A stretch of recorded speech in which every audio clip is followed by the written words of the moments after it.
Viskas prasidėjo, kai tik jie galėjo sakyti, kad vienas kitą mylėjo.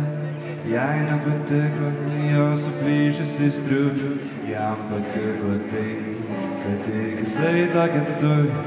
Nuo 15 metų abu gyveno barake, žmonės sakė, kad abu jie patrakė. Bernas tėvas smurtavo, mama girtuokliavo, o vaikino tėvai jau 3 metus nekvėpavo. Ėjo metai, meilė neišblėso, kai nebuvo stogo, ieškojo jie pavėsio. Ėjo metai, meilė neišblėso, kai nebuvo stogo, ieškojo jie pavėsio. Kai abu jie paaugo, ieškojosi darbo, gal koks oligarchas norės kokio vergo. Vaikinas nekentė fabriko kvapo, jos bosas per daug ir per meilį bendravo, gal labiau prikapavo. Norėjo prisiliesti, pasakyti draugam, kad gavo. Tai, kad jį nesidavė į baisiai nervavo, kad šitą valkatą savęs čia stato. Ėjo metai, meilė neišblėso,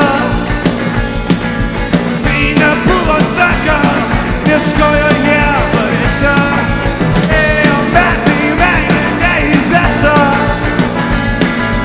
kai nebuvo stogo, ieškojo jie pavėsio. Kartais bosas baisiai nervavos, po viskį stiklinis jie išprievartavo. Grįžt namo, jie gausiai kraujavo, sako preskeltą lūpą ir antakis mano.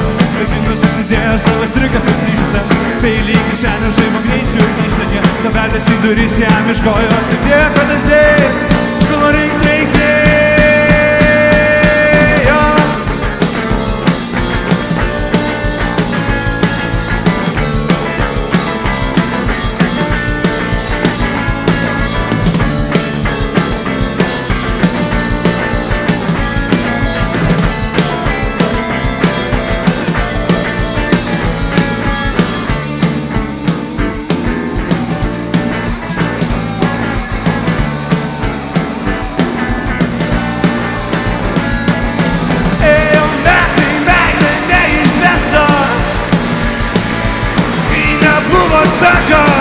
Ieškojo jie pavėsio. Ėjo metai, meilė neišblėso,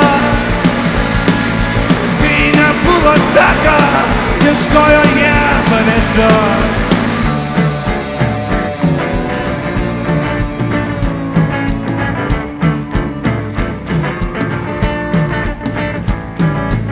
Ėjo metai, meilė neišblėso, buvo stogo, ieškojo jie pavėsio. Ačiū, čia buvo grupė Lyja.